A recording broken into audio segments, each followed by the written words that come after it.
여기 이제 제목 보시면 자율신경이라고 하는 것에 관한 이야기를 이제 건강기능식품과 자율신경의 어떤 관계가 있는지 이런 얘기를 좀 말씀을 드리고자 하는데요. 자율신경이라 하면 여러분들 혹시 머릿속에 어떤 생각이 드십니까? 뭘까요?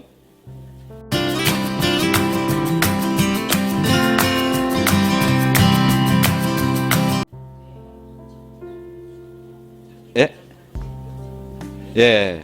나 스스로 나를 조절을 하는 그런 이제 신경이라는 거잖아요. 그래서 우리가 팔을 들려고 하면 팔은 이렇게 다리도 뭐 들려고 하면 되고 고개도 돌리려고 하면 내 마음대로 되는데 내 마음대로 되지 않고 내가 내 몸을 조절을 하는 거. 예를 들어서 체온을 올린다, 체온을 내린다, 또 그다음에 혈당 농도를 올린다, 내린다, 혈압을 올린다, 내린다, 면역세포의 숫자를 조절한다. 이거 전부 내 몸이 해주는 건데 그것을 건강기능식품을 가지고 가능하다라는 이런 말씀을 이제 드리려고 하는 거죠. 예, 그래서 굉장히 쉬운 얘기로 들리실지 모르지만은 약간 좀 어려운 내용들이고요. 그래서 어려우시면 그냥 넘어가도 됩니다. 나중에 질문을 해주셔도 되고 또 인터넷에서도 찾으셔도 되고요. 제 프로필에 관한 근데 제가 이런 이야기를 하게 된 계기는 이제 여기 이런 대학교에서 뒤엔 잘 안 보일 것 같습니다만 어쨌든 건강디자인 통합의학대학원 이런 데서 강의를 굉장히 많이 했었습니다. 그리고 또 모 대학에 한 15년 정도 근무를 하면서 건강 관련 강의를 외부에 많이 이렇게 했었었고요. 그래서 오늘 결론적인 이야기는 건강기능식품을 이용을 해서 이 염증을 개선을 시키고 이 염증이 왜 생기며 어떻게 해서 없어지는지에 관한 그런 이야기를 이 말씀을 드리도록 하겠습니다. 그리고 건강기능식품을 먹으면 이런 먹는 방법, 그 다음에 반응은 어떤 반응이 내 몸에 오는지, 개선되는 증상은 어떤 게 있는지 이런 것들에 대해서 좀 말씀을 드려볼게요. 그래서 지금 여기 영상 두 개가 나오는데 한 개는 이 머리카락이 빠지는 것에 관한 것이고 한 개는 이제 아토피성 피부염에 관한 이야기, 두 가지 이야기입니다. 영상을 한번 그냥 쭉 한번 보도록 하죠.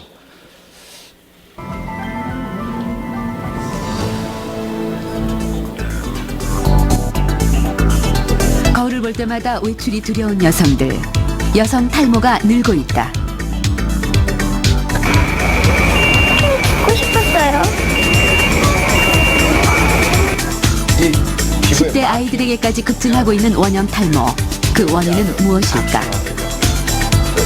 약을 아토피 있는 아이들이 원형 탈모도 잘 걸리고 탈모 아이를 둔 가족들의 깊어가는 상처. 해결책은 없는 것일까?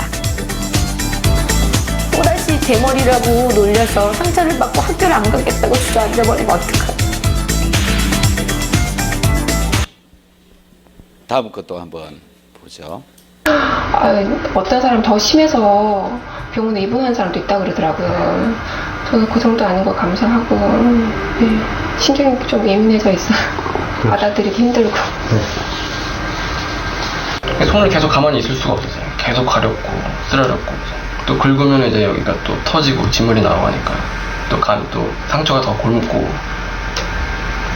그래서 옷을 입고 있으면 이제 옷을 벗으면 진물 때문에 달라붙어가지고 벗을 때만 또 괴롭고 물 나면 쓰라렸고 그러니까 정상적인 사회생활을 할 수 없을 정도로 그렇게 심했어요.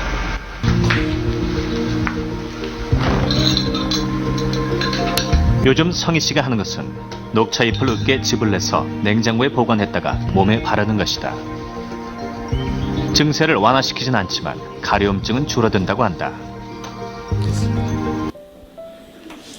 좀 전에 하나는 이제 머리카락이 이렇게 빠지는 것이었고 한 개는 되게 가려운 아토피성 피부염이라고 하는 이 두 가지였잖아요.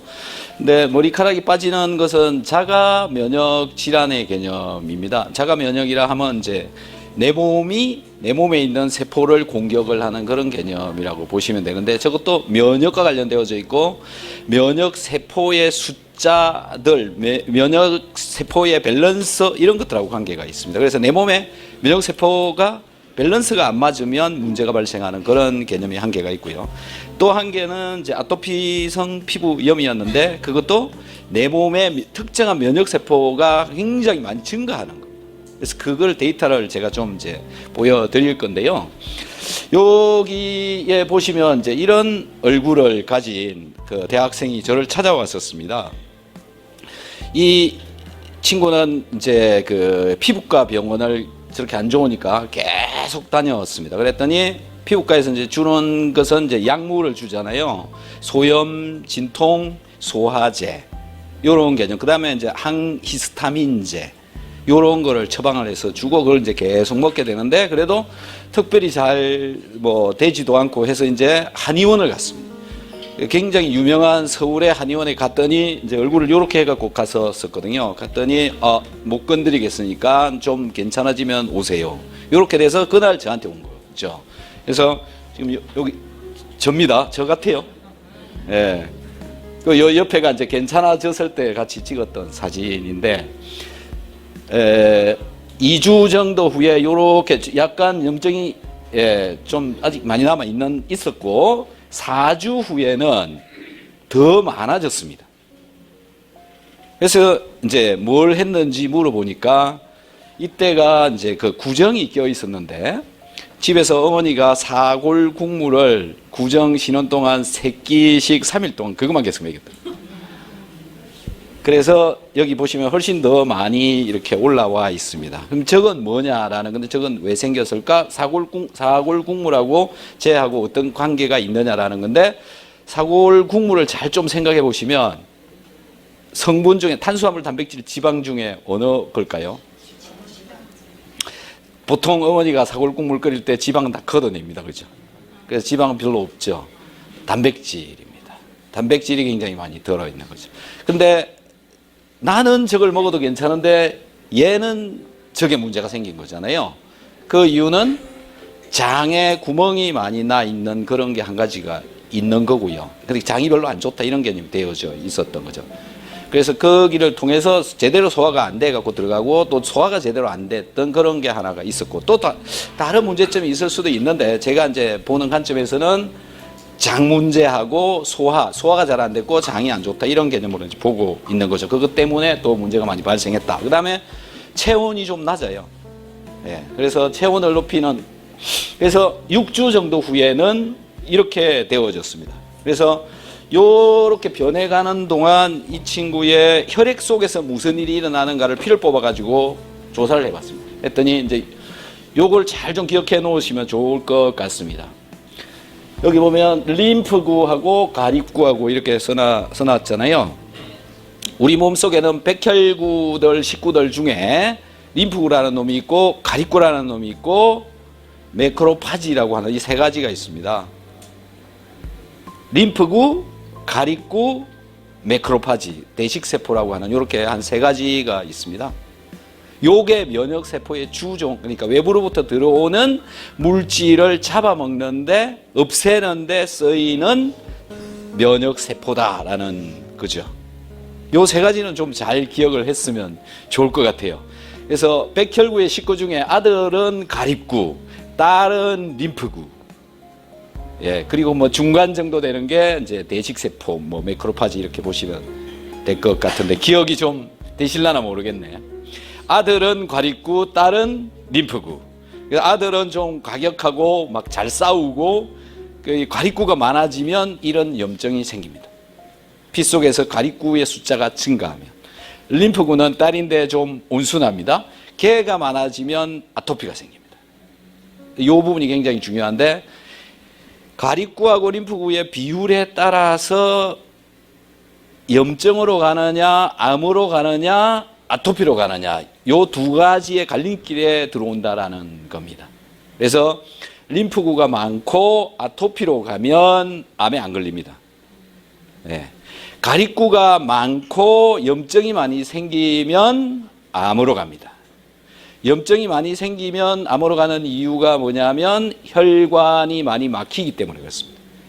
염증이 많이 생기면 혈관이 많이 막히고 혈관이 많이 막히면 영양 성분하고 산소가 공급이 잘 안 됩니다. 그래서 산소가 부족해져서 암으로 간다. 이런 이론이 이제 지금은 거의 최우선 순위에 와 있습니다. 그래서 여러분들은 오늘 잘 들어보시면 아, 내가 오늘 생기고 있는 암세포를 없앨 수도 있겠구나 이런 생각을 가질 수가 있을 것인데, 자, 그래서 이제 한번 봅시다. 아들인 과립구라고 하는 게 요거거든요. 요게 참고치 정상치는 60%를 차지합니다.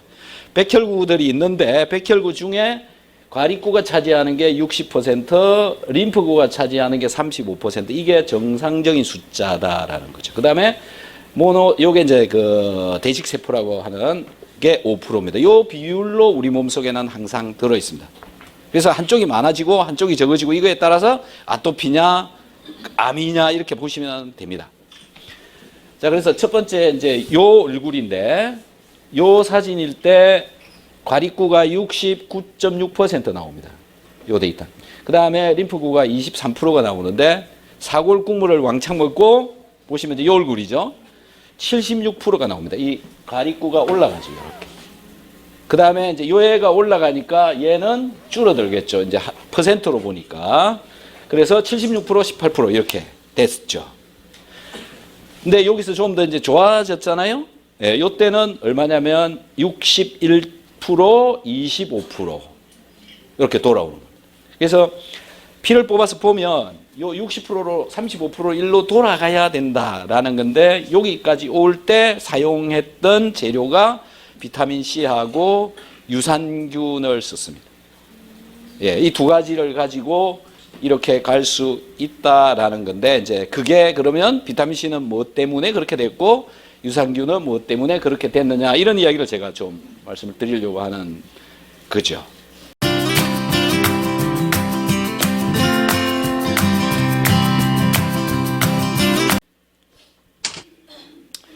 자, 그래서 건강을 이제 건강에 관한 이야기를 하는데 우리가 지금 건강해지려면 뭐 여기가 동맥, 이 파란 게 정맥뼈, 그다음에 림프, 그다음에 이제 대사. 요게 이제 세포 속에서 일어나는 대사인데요. 요 세포 대사를 이해를 좀 잘 하면 좋을 것 같아요. 이런 세포가 우리 몸에 뭐 60조 개가 있다, 100조 개가 있다 이런 말씀 많이 들어보셨죠? 예. 그래서 이 세포 속으로 들어가야 되는 게 있는데 들어가야 되는 게 영양 성분인데 대표적으로 포도당입니다. 포도당이 이쪽으로 들어가죠. 그 다음에 산소가 들어가야 된다라는 거. 그 다음에 따뜻해야 됩니다. 열 같은 거. 예. 그 다음에 전자도 이 안으로 들어갔다 나갔다 하는데요. 이 지금 전자라고 하는 게 좀 어떤 건지 잘 이해가 안 되실 수도 있는데 여기 전선 타고 흘러다니는 게 전자입니다. 우리 몸은 전부 전자로 만들어져 있습니다. 전부 이게 지구에 있는 모든 것은 전자로 만들어져 있습니다. 그 전자가 빠져나가느냐 들어가느냐 나가느냐 이런 건데요. 이 전자도 들어갔다 나갔다 전기가 잘 들어갔다 나갔다 이런 것들도 되어져야 된다는 건데 내가 먹었던 것은 결국은 이산화탄소가 되어서 내 폐를 통해서 이렇게 빠져나갑니다. 오늘 저녁에 여러분들이 이렇게 뭘 드시면 1kg를 드셨다고 보시면요. 그 1kg가 내 몸속으로 흡수돼서 들어가는 거, 그 다음에 변으로 나가는 거 이렇게 되는데 내일 아침에 체중계 몸무게를 따라보면 1kg가 내려가 있습니다. 그렇죠, 그죠? 예. 근데 화장실도 안 가고 아무 짓도 안 했는데 그냥 잠만 잤는데 이 무게가 줄어 있단 말이죠. 그건 어디로 갔느냐라는 겁니다. 그게 전부 호흡을 통해서 나가기 때문에 그렇습니다. 그래서 산소를 잘 넣어주고 내가 먹은 것을 이산화탄소로 빨리빨리 바꾸어주는 요거를 대사라고 보시면 되는데 이게 잘 되어져야 뭐 살을 뺀다든지 건강하게 한다든지 비만하지 않도록 한다든지 이런 거죠. 그래서 오늘 이 건강하게 하려면 이 자율신경 조절을 하려면 사실 여기 보시면 생활 환경부터 시작해서 생활 습관, 또 먹는 거, 휴식 쉬는 거, 스트레스 다양한 부분을 우리가 이렇게 논해야 되고 거기에 대한 전체적인 관리가 필요하긴 한데 오늘은 먹는 것만 가지고 이제 말씀을 드릴 거라서 식이 영양 분야에 대해서만 좀 한번 말씀을 좀 드려보도록 하겠습니다. 우리가 먹고 있는 것을 잘 살펴보시면 크게 몇 가지로 나오냐면 하나, 둘, 셋, 넷, 다섯, 여섯, 일곱, 여덟 가지. 요렇게 밖에 없습니다. 근데 종류는 굉장히 많이 있는데 물질로 구분을 해보면 지금 저렇게 8가지 종류를 우리는 사실 먹고 있는 겁니다. 그런데 요게 한 가지만 특별히 많이 먹는 것들이 많이 있죠. 여러분들 보면 그게 이 탄수화물을 좀 많이 드시고 계시는 거죠. 그래서 이 탄수화물을 많이 먹게 된 이유가 이제 지방을 먹지 마라 이렇게 돼서 그렇게 된 건데, 요즘은 이제 나오는 이야기가 저탄고지라고 들어보셨죠? 탄수화물 적게 먹고 지방을 많이 먹는다. 그래서 지금 뭐 흐름은 전 세계적으로 저탄고지로 흘러가고 있습니다. 그래서 보통 보면은 한 탄수화물을 50% 수준, 나머지 단백질하고 지방을 나머지로 채운다, 이런 개념으로 뭐 먹고 있다고 보시면 되는데, 자, 이 탄수화물은 여기서 기억을 하셔야 되는 거는 분해가 되면 무엇으로 되느냐, 무엇으로 우리 몸으로 흡수가 되느냐, 요것만 이해하시면 됩니다. 그래서 탄수화물은 밥, 감자, 고구마, 밀가루, 옥수수 이런 것들이 다 저기에 해당되는데, 얘는 우리 몸에서 분해가 되면 포도당으로 됩니다. 여기서 포도당으로 분해가 되어져서 혈관으로 흡수되어져서 들어가는데, 얘가 혈중에 너무 많이 돌아다니면 인슐린이 걔를 붙잡아다가 세포에다가 넣어줍니다. 그래서 잘 쓰면 그냥 쓰여져서 이산화탄소가 돼서 없어지지만, 제대로 못 쓰면 얘를 지방으로 바꿔가지고 전부 피하에다가 다 저장하고 이렇게 넣어놓고 있는 거죠. 그래서 탄수화물이 지방이 된다라는 겁니다. 지방을 먹어서 지방이 된 게 아니고. 예. 그 다음에 이제 중요한 게, 탄수화물 중에 한 개가 식이섬유질이 있어요. 콩나물이 다 거의 100% 식이섬유질이라고 보시면 됩니다. 입으로 들어가서 변으로 다 빠져나가는 그런 장 청소해주는 이런 개념의 것이라고 보면 될 것 같고요. 그 다음에 고기는 뭐 콩 단백질이든 고기 단백질이든 펩타이드라고 하는 중간 물질을 한번 거쳐서 아미노산으로 바뀝니다. 이것의 차이는 뭐냐면, 분자가 크냐, 중간 정도 사이즈냐, 한 분자 정도 요만한 분자냐, 요 차이입니다. 그래서 우리 몸에서 흡수가 될 때는 포도당, 아미노산, 그리고 지방은 지방산하고 글리세롤이라고 하는 요걸로 전환이 된 뒤에 혈관으로 흡수되고, 쟤네들은 들어가서 크게 면역 반응을 하지 않는데, 소화가 제대로 되어지지 않으면 이 것들이 면역 반응을 일으키고, 면역 반응을 일으키게 되면 염증을 일으킨다. 그래서 아까 앞전에 보셨던 그 얼굴에 염증 많이 생긴 걸 보면 요게 많이 들어갔다고 보시면 되는 거죠. 이거보다 요 단백질, 요 펩타이드가 들어갔다, 아미노산이 들어갔으면 면역 반응을 하지 않는다라는 거죠. 요거 기억 자리, 펩타이드가 들어가서 그렇다, 단백질을 먹어서 그렇다, 요런 개념이죠. 그리고 이제 또 한 개가 여기 합성 식품 첨가물이라고, 색소 같은 거 있지 않습니까? 저게 굉장히 많이 들어가고 있습니다. 그래서 일으키는 염증인데, 오늘 염증을 일으키는 인자는 뭐 생물, 화학, 뭐 물리 여러 가지 있습니다만 면역학적인 측면만 보는 겁니다. 다른 얘기 뭐 하실 이야기 굉장히 많이 있는데, 오늘은 면역에 관한 이야기를 하자. 그래서 좀 전에 말씀드린 결국은 고기를 먹게 되면 이 펩타이드로 분해가 되어진 뒤에 아미노산까지 되어져야 되는데, 요게 안 되고 그냥 장에서 흡수되어져서 들어가게 되면 여기 있는 백혈구 중에 있는 식구들, 아들, 딸들이 얘랑 싸워가지고 분해를 시켜버린다. 분해시켜서 오줌으로 빠져나갑니다. 그런데 너무 많이 들어오니까 감당이 안 되니까 아까처럼 이제 염증이 그렇게 나오게 되는 거죠. 근데 여기서 이제 중요한 재미있는 건 뭐냐면, 왜 얼굴에 나타났을까라는 겁니다. 그건 이제 여러분들이 다음에 해가지고 저한테 좀 알려주십시오. 네. 그래서 이제 좀 전에 보면 먹는 것 때문에, 펩타이드라고 하는 단백질 때문에 염증을 일으키는 게 한 개가 있고, 또 한 개는 제대로 소화가 되어지지 않은 것들이 이 장에 구멍이 나 있다. 아까 장누수 증후군이라고 하는 게 있는데, 거기를 통해서 또 들어오게 되면 혈관 안에서 염증 반응을 일으킨다. 면역세포랑 싸운다. 그래서 장누수 구멍이라고 하는 게 요거라고 보시면 됩니다. 원래 요게 이제 그 장에 있는 상피세포라고, 이 미세한 육모라고 보시면 됩니다. 근데 요 사이가 뭐 어떤 문제로 인해서 구멍이 나 있다. 그래서 이 구멍을 통해 가지고 제대로 소화되지 않은 음식 조각이 들어온다. 그럼 들어오면 혈액 안에 들어와 가지고 면역세포하고 싸운다. 이렇게 되는 요 개념이죠. 그래서 어쨌든 장이 문제가 생기면 문제가 일어난다라는 거. 그래서 장 누수 때문에 이 여러 가지 실험들을 뭐 방송에서 한 겁니다만은 장 투과성, 장에 뭐가 잘 들어가면 장 속에서 독소도 훨씬 더 많아지더라, 이런 데이터고요.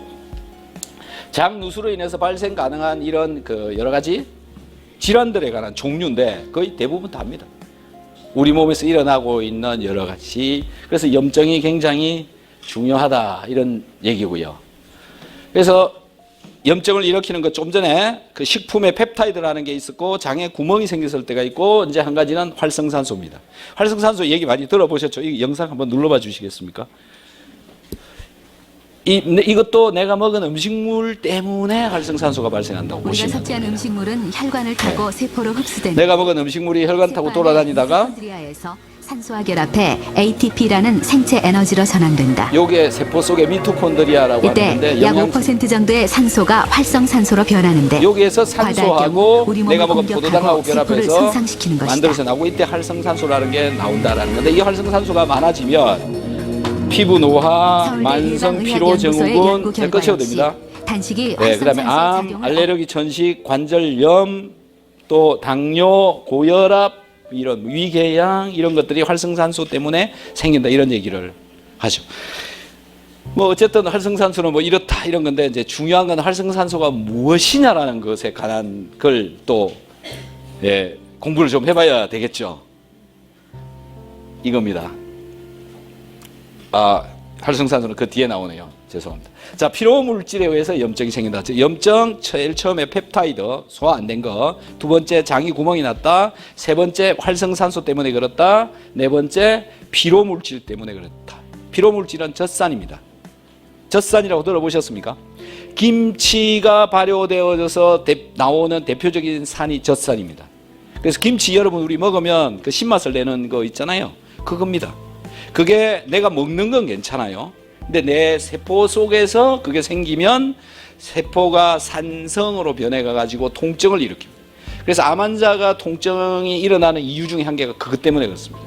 그 젖산 때문에. 그런 걸 없애면 좋겠죠. 자, 여기가 세포의 바깥쪽인데, 아까 그 세포 하나 있었죠. 세포의 바깥쪽에 있는 포도당이 이렇게 해서 들어오게 되면, 이 포도당은 산소가 부족해지면 젖산으로 만들어지고, 산소가 많이 있을 때는 에너지로 바꾸어 가지고 내 에너지로 써먹습니다. 그리고 이산화탄소로 바꾼 뒤에 폐를 통해서 빼나갑니다. 이 두 가지 부류로 나눠집니다. 내가 먹은 포도당은 에너지로 쓰고 이산화탄소로 바꿔서 바깥으로 빼내느냐, 아니면 젖산으로 만들어 갖고 축적시켜 놓느냐, 이렇게.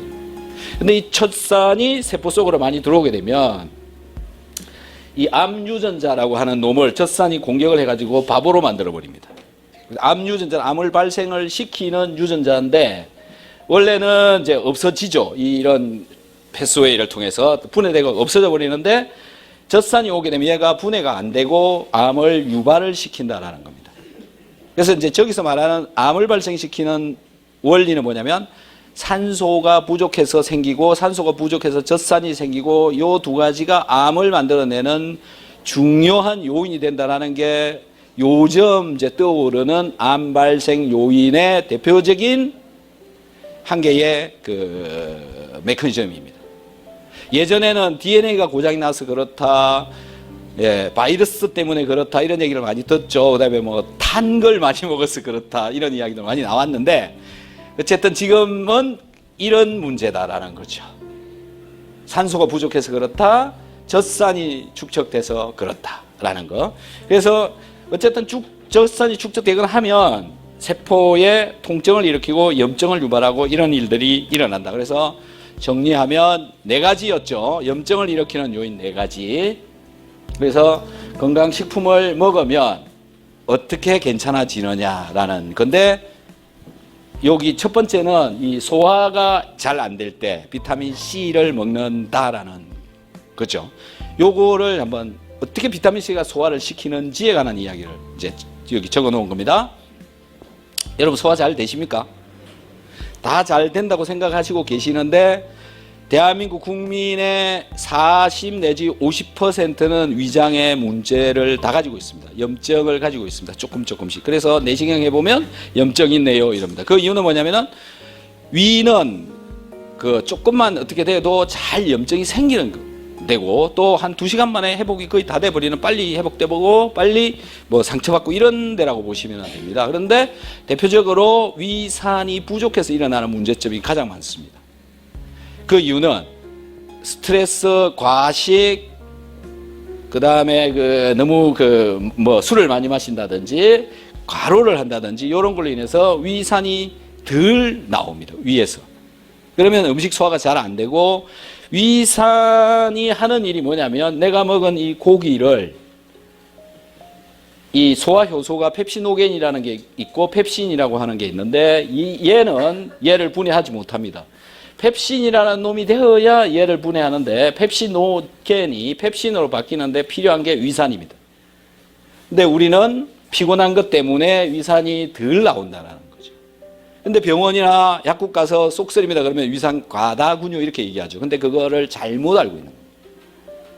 쏙쓰린 이유는 위에 염증이 있어서 그렇습니다. 위산이 많아서 속이 쓰린 게 아니고 위에 염증이 많아서 속이 쓰리다라는 거죠. 우리 위는 원래 튼튼하게 강한 산에서도 전혀 아무 반응이 없게 잘 만들어져 있습니다. 우리 위는. 예. 그런데 위산이 와도 괜찮은데 속이 쓰린 이유는 위에 염증이 있다라는 거죠. 자, 그래서 요 위산이 부족한 것을 이 비타민 C가 공급을 해준다라고 보시면 됩니다. 비타민 C 먹으면 좀 쉬잖아요. 그게 산성으로 변하기 때문에 그렇습니다. 그래서 부족한 염산, 위산을 비타민 C로 공급을 해서 요 반응을 가게 해준다라는 건데 정말 소화 잘 됩니다. 비타민 C만 드셔도 소화에는 평생 문제 없다고 보시면 됩니다. 그 정도로 괜찮습니다. 그래서 비타민 C를 열심히 드셔야 된다는 그런 이야기를 한번 드리고 싶고요. 그래서 여기서 고기가 분해돼 갖고 요 아미노산까지 분해가 되면은 염증 반응을 일으키지 않는다. 그래서 염증 반응이 일어나지 않으니까는 내 몸에 자율신경 조절이 된다라는 거죠. 그다음에 이제 유산균을 먹게 되면 아까 장 누수 구멍이 나서 빠져나간다 그랬잖아요. 근데 여기에 유산균이 많이 들어 있으면 우리 벽을 보호를 합니다. 위장 벽을 보호, 소장이나 이런 장벽을 보호를 해준다고 보시면 됩니다. 그 다음에 요 보호 때문에 우리가 먹고 있는 것 중에 이런 합성 화학물질 이런 게 들어오는 것도 많이 차단을 시켜줍니다. 그 다음에 두 번째는 이런 좋은 균들이 우점종화되어져서 많이 살고 있게 되면 부패가 안 됩니다. 근데 여러분들 내 장이 부패가 되었느냐 안 되었느냐라는 거 판단하는 방법, 가스 냄새가 심하다. 그러면 부패되어져 있다고 보시면 됩니다. 유산균 우점종이 되어져 있으면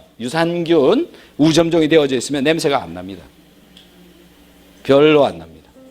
그래서 비타민C를 많이 먹고 유산균을 많이 먹으면 장이 산성으로 변해가기 때문에 냄새가 덜 나는 장이 된다라는 거죠.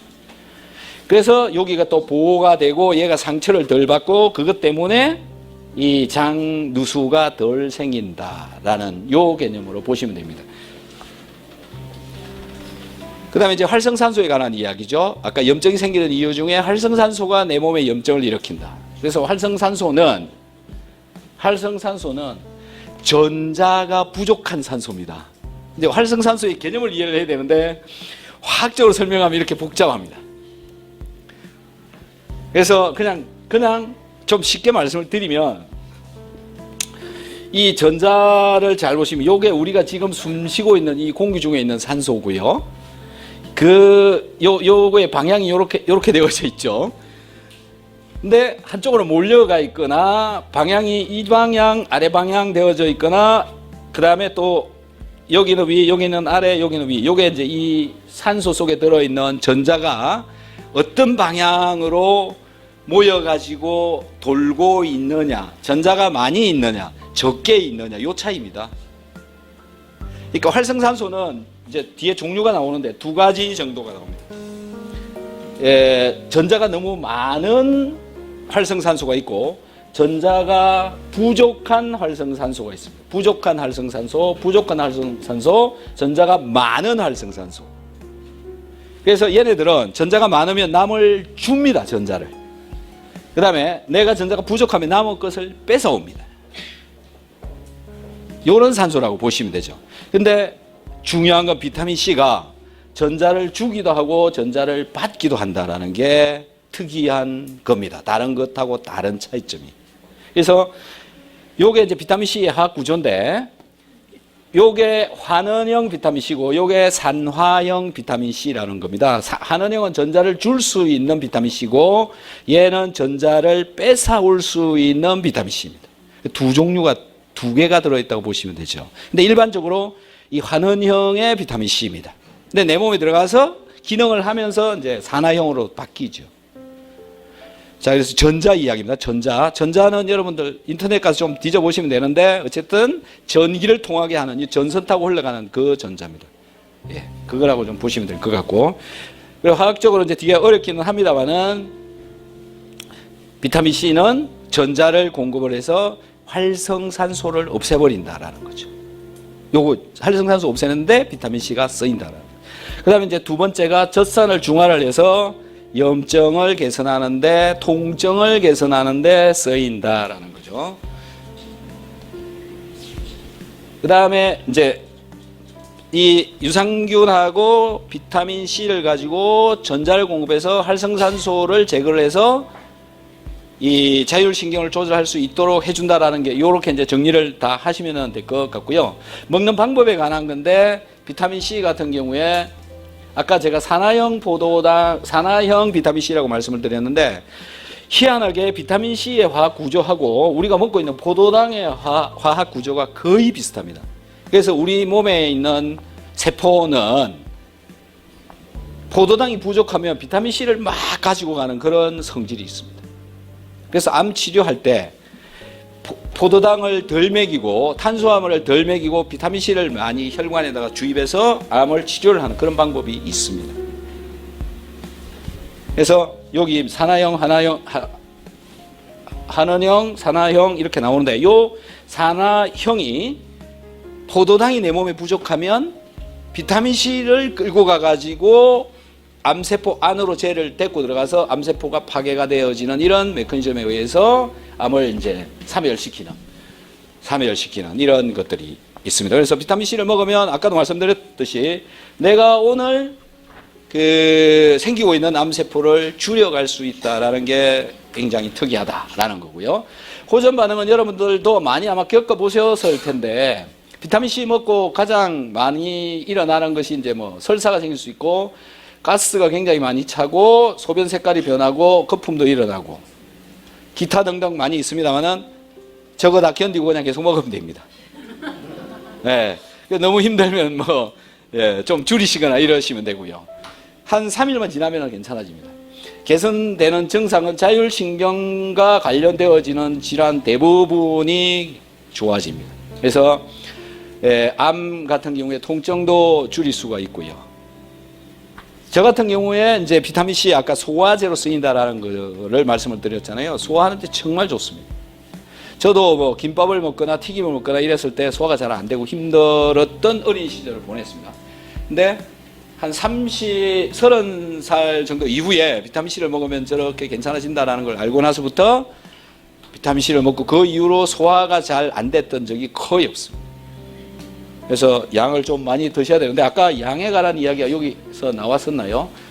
예, 6g, 1 섭취량 6g 이상. 근데 10g까지 먹어도 더 좋고요. 많이 먹어도 전혀 문제 없습니다. 유산균은 하루에 7.5g. 예. 개선되는 증상 이런 정도이고, 이 증상들은 딱딱 전부 다 되는 것은 아니지만 사람에 따라서 건강 상태, 가족력, 생활 습관 이런 거에 따라서 다소 조금 차이는 있습니다. 그렇지만 어쨌든 위가 좋아지고 소화가 잘 되고 염증이 덜 생긴다라는 것은 확실하다라는 거죠. 지금까지 말씀드린 것에 대한 근거 자료를 이 두 가지 책에서 뽑아가지고 제가 이제 쭉 했습니다. 이 일을 한 20년 정도를 했었는데, 아보도우르라고 굉장히 유명한 면역학자가 있습니다. 인터넷에 쳐보시면 우리나라에도 이분이 이 책을 갖다가 뭐 수십만 부를 팔아서 굉장히 유명한 사람이죠. 이게 체온 면역력이라고 하는 게 있고요. 그 다음에 또 한 개가 이것도 아보도우르라고 하는 사람하고 후쿠다 미노루라고 하는 이 두 사람이 공조를 해서 썼는데 면역을 높여서 병을 치료하는 자율신경 면역요법. 자율신경 조절을 하면 면역이 조절되더라 이런 얘기를 하는 겁니다. 이 책에 이제 이렇게 데이터를 좀 보면 아까 제가 가리구 림프구 말씀을 드렸는데 어른들의 경우에는 가리구하고 림프구 비율이 60%에서 35%로 거의 맞춰져 있는데 아기들은 어떠냐면요. 가리구 엄청 많습니다. 한 80% 정도죠. 림프구는 훨씬 적고요. 그래서 애들의 피부 염은 많이 생기는 거다. 당연한 거다라는 거죠. 아토피가 아니다라는 거죠. 근데 그게 아토피로 가려면 요게 올라가고 얘가 줄어야 됩니다. 근데 요거를 보고 이게 아토피다 아니다 판단하는 사람이 별로 없습니다. 그냥 문제만 생기면 다 아토피 이렇게 지금 가고 있죠. 자, 그래서 아기 때는 가리구가 굉장히 많더라라는 거. 그 다음에 우리가 그 새벽에 되게 많이 가렵잖아요. 그런 그 경험을 많이 해보셨죠. 그 이유가 이 양반이 림프구하고 가리구의 비율을 24시간 동안 피 속에서 재봤습니다. 그랬더니 밤 새벽 때니까 림프구의 비율이 원래는 낮에는 35%라고 그랬잖아요. 근데 올라갑니다. 50%로. 림프구가 많아지면 가렵다라는 거죠. 그래서 하루에도 림프가 줄었다가 늘었다가 이런 현상들이 계속 나타난다라는 거예요. 네. 그래서 가려움을 일으키는 게 바로 이래서 그렇더라. 또 이 암 치료를 할 때 림프구 가리구 비율을 보시면 아무 치료도 안 받고 있을 때 암 림프구가 28%대. 그런데 수술을 받고 나도 거의 28%대. 하지만 화학요법을 받으면 21%대로 줄어든다. 네. 약물이 면역을 오히려 더 망가뜨려 놓는다. 방사선요법 받으니까 12%까지 내려가 버리죠. 그래서 이런 비율이 되게 중요한 것 같고요. 그래서 림프구 비율하고 체온하고 관계를 가지고 가장 건강하게 자율신경을 조절하는 방법은 30%에서 약 50% 사이의 림프구 비율을 맞추어 주고 체온을 36도에서 37도 사이로 유지를 해주면 자율신경 조절이 굉장히 잘 된다. 그래서 체온을 잘 맞춰주고 림프구 비율을 잘 맞춰주면 된다. 이걸 하는데 내가 먹고 있는 거 활성산소 이런 것들을 잘 조절하면 되더라. 그래서 자율신경 조절하는 원리에 대한 부분인데 좀 전에 말씀드렸던 것하고 똑같습니다. 림프구 35%, 가리구 60%를 해주면 나머지 혈당, 혈압, 기타 등등 많은 것이 좋아진다라는 거죠. 요게 전체적인 이제 결론적인 이야기입니다. 혹시나 뭐 다음에 기회를 또 주신다면 이런 것들에 대해서 좀 더 강의를 좀 더 해드리도록 하고요. 보이십니까? 예. 오늘도 사실 시간이 좀 있으면 여러분들 중에 아마 비타민 C하고 이거 유산균을 드시고 몸에 많은 개선을 하신 분들도 있을 텐데 말씀을 좀 들어보고 싶었는데 시간이 약간 부족해서 그냥 넘어갔는데 다음에 하시도록 하죠. 점심시간도 다 지나가는 것 같기도 하고 그렇습니다. 그리고 유튜브에 제가 이런 것들을 강의를 많이 올려놨거든요. 비타민C 분자에 들어있는 무엇이 어떻게 일을 하길래 항산화를 시키느냐, 비타민C 속쓰림 위장 문제인가 비타민C 문제인가, 활성산소는 뭔지 이런 것들에 대해서 많이 있으니까는 영상들 이렇게 보시면 될 것 같습니다. 혹시 질문 있으시면 한 개만 좀. 예. 비타민 C에 대해서 효능이 네. 굉장히 좋은데 네. 한간에는 이제 비타민 C를 너무 많이 먹으면 또 찬반에 대한 그런 부분이 있어요. 많이 있죠. 혼란이 없고 예. 왜 그런지. 그거는 이제 비타민 C를 아마 전 국민이 엄청나게 먹어대면 병원 갈 일이 별로 없을 겁니다. 이건 뭐 미국에서도 그렇고 국내에서도 그렇고 주된 그냥 논리입니다. 비타민 C 굉장히 싸잖아요. 예. 근데 병원의 약들은 엄청나게 천문학적으로 비쌉니다. 그래서 그런 문제로 이걸 너무 양성화 시킬 수가 없어서 이제 저 같은 사람들 되게 많거든요. 비타민C 먹으라고 막 열심히 떠드는 사람. 예. 그런 사람들만 지금 계속 하고 있는 거죠. 예. 예. 비타민 C가 이게 그러니까 과립으로 우리가 네네. 마시는 것도 있고, 네네. 알약 네네네. 봤는데 네. 보통 유산균도 그렇고, 네네. 비타민 C도 그렇지 네. 않습니까? 차이점이 있습니까? 특별히 이제 용해 속도의 차이 정도입니다. 그러니까 가루로 되어 있으면 빨리 녹는다. 예, 알약으로 되어 있으면 한 5분 내지 10분 정도 조금 더 느리게 녹는다. 요 차이고, 걔는 들어가 가지고 위에서 녹아서 그 다음부터 이제 기능을 한다고 보시면 되는데, 첫 번째 위에서 소화를 잘 되게 해준다는 거죠. 예, 거기서부터 출발입니다. 큰 차이는 없습니다. 먹기 불편하느냐 안 하냐 요 차이고, 씹어서 드시면 안 됩니다. 이가 망가질 수 있으니까 그냥 넘기셔야 되고요. 네, 그런 정도입니다. 불면증이 너무 심하다고. 일단은 두 가지 하시고요. 홍삼 제품이 있거든요. 그거하고 한번 같이 좀 써보시면 좋을 것 같아요. 비타민C, 유산균, 홍삼 이렇게 해서 해보시고 다음에 다시 좀 상담을 저하고 해보시면 방법을 찾아갈 수 있습니다. 예. 근데 이제 잠을 못 자는 이유 중에 한 개가 그냥 가장 근본적인 이유를 보면 그 멜라토닌이라고 하는 호르몬이 안 나와서 그렇거든요.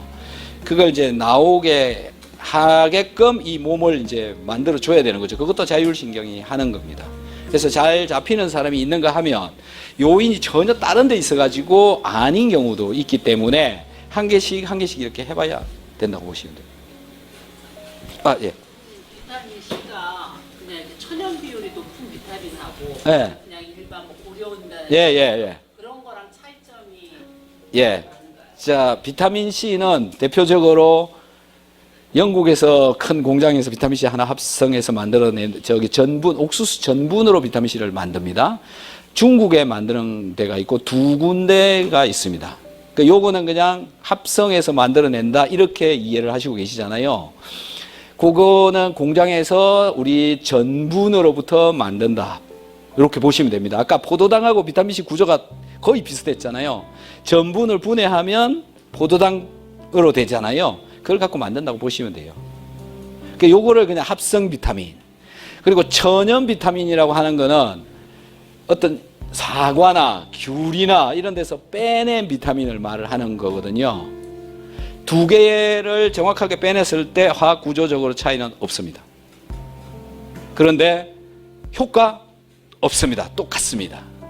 근데 이거는 뽑으려고 그러면 엄청나게 많은 게 필요하고 요거는 전분 이만큼만 있으면 되는 거고 그 차이이기 때문에 얘는 무지 비싸고 얘는 저 같으면 비싼 거 안 먹. 예. 비타민 C는 내 위가 튼튼하면 10개를 5개를 한 방에 먹어도 아무렇지도 않습니다. 제가 기회가 되면 이 자리에서 5개를 먹는 걸 한번 보여드릴게요. 그러니까 5g을 위벽에 문제가 없으면 아무 때나 먹어도 되고 식중, 식전, 식후 뭐 아침에 일어나서 저녁에 자기 전에 아무 때나 먹어도 아무렇지도 않은데 위벽에 염증이 나 있으면 쓰립니다. 결국 비타민C 문제가 아니라 내 위의 문제인 거죠. 시간은 그렇습니다. 드시는 거. 예. 예. 별 차이 없습니다. 편한 대로 하시고 싶은 대로 드시면 되는데 중요한 거는 많이 드셔야 되는 거예요. 많이 먹어야 효과가 나오는데 보통 이제 비타민C 좀 드시죠. 몇 개 비타민C 드시고 효과 좀 보셨습니까? 아무렇지도 않은데요. 몇 개 드시고 계십니까? 1개 아니면 2개 이래요. 전혀 모릅니다. 최소 6g 이상 제가 학생들한테 비타민C를 많이 먹여봤습니다. 1년에 한 200명한테 비타민C와 유산균을 먹고 리포트를 써내라 그래요. 2달간. 그 리포트가 제 컴퓨터 안에 있습니다. 다음에 기회가 되면 어떤 효과가 나는지 다 보여드릴 수 있습니다. 또 두 학생을 붙잡아 놓고 1시간마다 2알씩 계속 먹였습니다. 20알하고 22알까지 먹였습니다. 하나는 담배를 피고 하나는 담배를 안 피웠는데 20알을 먹으니까 설사가 나왔습니다. 담배 안 핀 쪽에서. 담배 핀 쪽에서는 22알까지 먹고 설사가 나옵니다. 요런 차이인데 20개를 먹어도 괜찮다라는 거죠. 이유는 아까 포도당, 즉 밥이 갖고 있는 화학 구조와 유사하다라는 거예요. 전혀 많이 먹어도 문제가 없고 많이 먹을수록 좋습니다. 돈이 좀 들어갈 뿐이죠. 아, 예, 잠깐만요.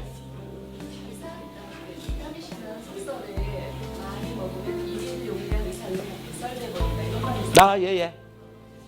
자, 비타민 C는 원래 많이 먹어도 되는데 1960년대 법으로 하루에 100mg 정도만 먹도록 규정을 해놨습니다. 법에. 그래서 그게 지금까지 온 겁니다. 최근에 바뀌었습니다. 최대로 많이 권할 수 있는 게 2g까지는 올라가 있습니다. 근데 법은 1000mg입니다. 권할 수 있는 게 1000으로 되어져 있습니다. 그래서 법이 그러니까 박스에다가 그렇게 적을 수밖에 없습니다. 많이 먹으면 일단은 배설이라고 하는 개념은 뭐냐면 입으로 들어가서 변으로 나가든가 오줌으로 나가든가 이 두 가지잖아요. 이걸 배설이라고 얘기를 하는데 우리가 이제 예를 들어서 많이 먹었다 5개 먹었다고 봅시다. 5개 먹으면 이 5개가 첫 번째 위장에 와가지고 흡수되기 이전에 배설되기 이전에 작용한다. 그게 제가 주로 말씀드린 게 소화 말씀드린 거잖아요. 배설하고 상관없습니다. 일단 소화를 잘 시켜야 된다라는 게 첫 번째 목적입니다. 그래서 일단 많이 먹어야 소화가 잘 된다. 위에서 소화가 잘 되어져야 된다. 그러면 많으면 소화를 훨씬 더 잘 시킨다. 위를 튼튼하게 해준다. 위를 편하게 해준다. 이런 일이 벌어집니다. 이게 첫 번째고요. 두 번째는 이제 얘가 장으로 소장으로 내려가게 되면 소장에 살고 있는 유산균들의 먹이가 됩니다. 그래서 균들이 잘 증식하게 해줍니다. 그 다음에 장에 혹시 이제 이 중에 가스 냄새가 심하게 나시는 분들, 알칼리성 장으로 되어져 있으신 분들은 비타민C가 거기 가가지고 다 썰어버립니다. 나쁜 균을. 그래서 산성균으로 항상 유지시켜 줄 수가 있어서 많이 드셔야 된다. 거기 지나가게. 그렇게 해서 뭐 남은 게 흡수되지 않은 놈은 변으로 그냥 나가도 상관없습니다. 왜? 이 이전에 많은 기능을 했으니까. 그 다음에 소장에서나 이제 흡수가 되어져서 혈관으로 들어갔을 때 이제 들어갔잖아요. 그러면 혈관 속에 막 돌아다니면서 뭘 하냐면 항산화 기능을 합니다. 항산화. 발생되어진 활성산소를 없애는 것을 한다라는 거. 예, 그 다음에 또 한 가지가 뭐냐면 우리가 적혈구가 손상을 입으면 활성산소한테 손상을 입으면 적혈구가 서로 막 뭉칩니다. 이걸 띄워줍니다. 비타민C가 들어가게 됩니다. 그래서 산소 공급을 훨씬 더 잘 되게 해줍니다. 또 한 가지 더 있습니다. 적혈구에 헤모글로빈이라고 있는데 헤모글로빈이 산소하고 붙으려면 헤모글로빈 속에 우리 철분이 있다고 그러잖아요. 철에는 두 가지가 있습니다. 한 개는 이가, 한 개는 삼가. 뭐 가라고 얘기하면은 지금 이제 조금 그런 건 이제 다음에 말씀을 드리고 산소가 붙으려면 이가로 되어져 있어야 됩니다. 그런데 비타민C가 전자를 공급한다 그랬잖아요. 그래서 삼가한테 전자를 삼가한테 공급을 하면 이 삼가가 이가로 바뀝니다. 그럼 이가로 바뀌고 나면 산소하고 결합을 잘 할 수 있도록 해줍니다. 그래서 산소 공급을 잘 해줍니다.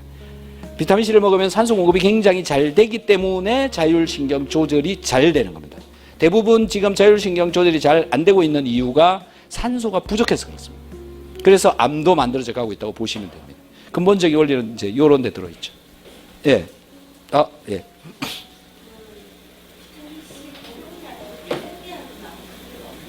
컵. 양 말씀이십니까? 비타민C는 아까 포도당하고 화학 구조가 유사하다 그랬잖아요. 밥을 많이 먹는 사람, 적게 먹는 사람 이런 문제의 차이가 있는 것처럼 우리는 밥 한 공기하고 비타민C 뭐 한 공기씩 먹지는 않잖아요. 되도록이면 많이 드시는 게 좋습니다. 예, 되도록이면 많이. 치료를 목적으로. 잠깐만요. 저기 남자분 아까 먼저.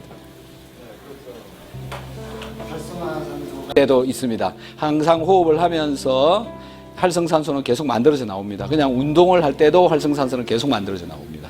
그래서 필요하고요.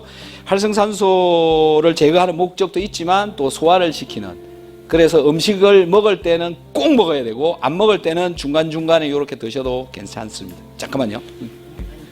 어떤 병을 치료를 예, 목적으로 할 예. 때 일반적인 거 없고요. 예. 치료를 할 때는 최대한 얼마까지 복용을 해볼까요? 암 치료할 때 혈관으로 얘를 녹여가지고 혈관으로 뭐 50g, 70g 이렇게 넣습니다. 피로 그냥 넣습니다. 먹는 게 아니다. 예, 예, 예, 예? 치료를 요할 때는 치료 이제 어떤 치료에 따라서 다른데 암 치료 같은 경우에는 이제 혈관으로 이렇게 넣어주는 게 좋고 이렇게 하는 병원도 많이 있습니다. 그다음에 통상적으로 우리가 그 암 말고 또 다른 치료를 목적으로 했을 때 뭐 고혈압이다 당뇨다 잘 낫습니다. 고혈압 당뇨도 당뇨에 예, 다 잘 낫습니다. 예. 한 당 뭐 그냥 내 몸이 먹을 수 있는 양까지 먹으면 되는데 내 몸이 먹을 수 있는 최대치가 어디냐? 설사 생길 때까지. 예, 설사 생길 때까지 계속 먹으면 됩니다. 예. 그러고 설사가 멈추는 그 지점까지.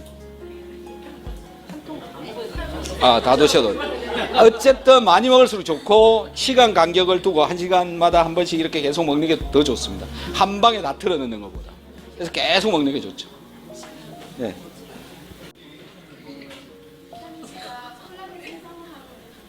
예, 맞습니다. 그래서 드시면 이제 첫 번째 우리 비타민 C가 원래 보면은 김이 죽은 깨 뭐 이런 걸로 나왔던 거잖아요. 그게 이제 멜라닌 색소 발생을 억제를 시키는 그런 이제 메커니즘으로 되어져 있는데 콜라겐이라고 하는 거는 이제 그 단백질이지 않습니까? 예, 단백질. 그 단백질을 잘 분해를 해갖고 아미노산으로 만든 뒤에 내 피 속으로 갖고 들어가가지고 콜라겐을 만들어내는 거거든요. 콜라겐을 아무리 먹어도 그게 내 몸에 콜라겐으로 바로 가서 만들어지지는 않는 겁니다. 분해가 돼, 아까 콜라겐도 단백질인데 분해가 되어야만이 쓰인다라는 거죠. 예, 그래서 비타민C를 드시면 일단 분해가 잘 되고 콜라겐 생성할 때 굉장히 다른 단백질을 가지고 콜라겐을 만들어야 되니까 많은 도움이 된다고 보시면 됩니다. 네. 질문 많이 해주셔서 감사합니다.